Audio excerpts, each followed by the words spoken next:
I think the top of the division that all the other 145-pound guys know that there's a new guy on the block, and he's JSP.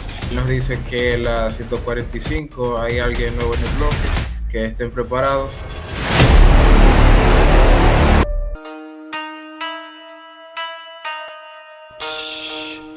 Es la reina Beats.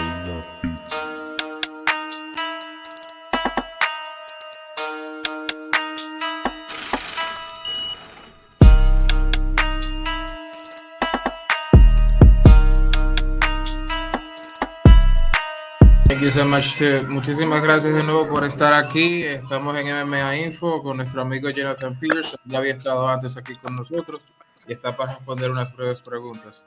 So welcome guys to Mma Info again. We have again Jonathan Pearce, a person that it was with us before, and we're really glad to have him here again. So welcome again, sir. How are you?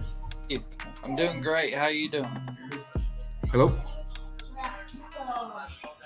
Oh, can you hear me? Yeah, I can hear you. Can you hear Okay, me? perfect. Yes, I can hear you perfectly now. So yeah, I was Doing just great. How are y'all doing? I'm doing excellent. We're doing excellent here. We're so much. It's an honor to have you here again. So yeah, moving forward, we just wanted to ask you a few questions, and the first one is basically like, tell us about the preparation for your fight that you implemented differently for this challenge. What change of plans did you do for the last fight? I just wanted to work on my jiu-jitsu skills and also my striking. I knew that I would be boxing him a lot on the feet, and then I knew that eventually I was going to get him to the ground, and that was what was going to change the pace of the fight and see if how long he could compete there and how good he could. But this fight kind of played in my favor, classic striker versus wrestler. I wouldn't say I'm just only wrestler. Like, I can strike as well. I got plenty of knockout finishes. So I was really excited about this one. Just kind of going with the flow of things, going with the normal training, and just like getting better in all areas. Great. Entonces la pregunta fue que nos contara sobre su preparación, sobre la última pelea que tuvo. Nos dice que se preparó mucho en su jiu-jitsu, tanto como en su striking, y dejó que todo simplemente fluyera con las cosas que él ya había entrenado. Normalmente según él dice, fue la típica pelea de striker contra wrestler, y él dice que su wrestling demostró que es muy bueno y que también tiene un buen knockout power. So moving to the second question, it is here that you were scheduled to face Gabriel Benitez. Unfortunately, the weight failure happened and you decided not to accept the fight. As a consequence, you returned to the octagon and took longer. How did this work for your terms of your spirit? I mean, your guts to fight. Do you think that that change actually affects you? I felt like, coming in 5.5 pounds over was kind of unacceptable. And on this level, like, we got to be professionals. And I can't give a guy like that an advantage coming down from 55. I'd lost back against Lozon and already felt kind of on the chopping block with that one. So I didn't want to have another, loss on my record just because I did something dumb with my career. I want to be smart about it. Great. So, normalmente le pregunté sobre la pelea de Gabriel Benítez, que no pudo hacer el peso, y él, al no aceptarla, si eso le afectó en lo que era sus ganas de hacer el performance. Él nos respondió que él prefirió dropear la pelea porque ya había perdido contra Lawson y no quería arriesgarse por el hecho de que ese corte de peso, además de que su contrincante debió ser profesional al respecto, ya lo considero cierta falta de respeto y además debe ser inteligente en cuanto a ese tipo de decisiones. Very good answer, actually. So yeah, the third question is that it says here that you returned to the octagon was against a great challenge, which was Omar Morales, who according to statistics have a very good knockdown defense, 100% actually, according to the UFC itself. Even knowing this, the strategy was always to take him to the ground, or was it something that came up at the moment? I think that was always my strategy, but I wanted to definitely see once I got in there if I could like get the job done on my feet. And he was just running a lot, so I couldn't really get my grips on feet.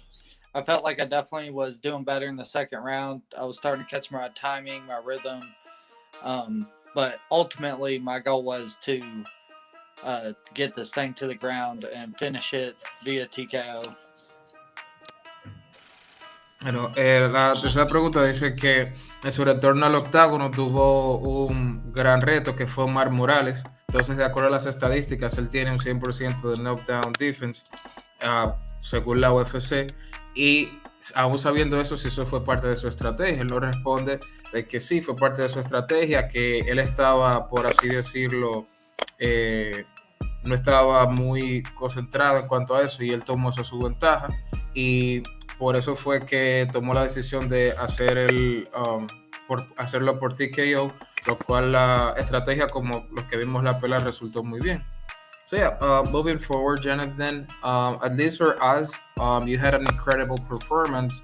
That pressure and fight were at the point. But now that you're calmer and you have time to study the fight and be more critical, what things do you understand that you could have done better in this fight? I felt like the preparation for the weight cut and just experience, this time being in the octagon fighting on UFC 266, being able to win in front of a live crowd, like all the experiences are going to add up, and that's what's going to, allow me later on to do better. And I think there really wasn't anything more I could have done better in that fight. Like, the fight was probably the easiest part of like the camp and everything. Like, everything in this camp went wrong that could have went wrong, but that's fine. You just stick to your guns and believe in your training and all the process, and it finally came to tuition. Great. Entonces la pregunta fue que para nosotros él tuvo un performance increíble y la pregunta se resume en cómo las cosas hubieran sido diferentes, algo que tal vez le hubiera gustado cambiar. Él nos dice que, como todos sabemos los fanáticos, hay dos tipos de pelea, que es la preparación y luego la pelea en sí. Él dice que la pelea fue lo más fácil, pero que la preparación, el corte de peso ya es un proceso un poquito más tedioso y más comprometedor. Entonces también hacer el trabajo mental de uno creer en lo que uno entrena. So yeah, very good answer too. So we have the fifth question. So at least we saw you mix quite well, but it caught my attention that in the floor fight you look good. Good displacement and good short combinations. Was it part for your strategy to use more of your striking? Yeah, I mean, this is mixed martial arts, and I definitely like landing those clean shots. I was trying to go out there and get that 50K, so I definitely want to go out there. And I'd actually injured somebody in this training camp pretty bad, and I figured that I was going to knock him out. I wrote down on my vision board that I was going to TKO Omar Morales in the T-Mobile Arena. I was going to get re-signed. And yeah, this was all believed until I achieved it. Okay. Oh, that's awesome, actually. Entonces, vimos que lo hizo muy bien y nuestra pregunta fue si la estrategia de terminar con su striking era parte de, y él nos dice que inclusive en el campamento él escribió en una pizarra que él iba a noquear a Omar Morales precisamente por TKO, lo cual nos dice que su estrategia fue esa desde el principio. And our last question, Jonathan, is what do you understand what is next for you after this great victory? I think the top of the division, that all the other 145-pound guys know that there's a new guy on the block, and he's JSP. And it's just a coincidence that GSP got inducted to the Hall of Fame this weekend. And I also thought it was ironic that on Tuesday Night Contender Series, the same guy that I fought to get in on. They broke my record at and 44 strikes or something like that, and significant strikes for the contender series for lightweight. So I think like all my stats speak for themselves. I don't even know how many takedowns I got in that last fight. I know that Giga had fought him and was number 9, and they had a real close fight. So I'm excited to see what happens. We're all excited to see what happens.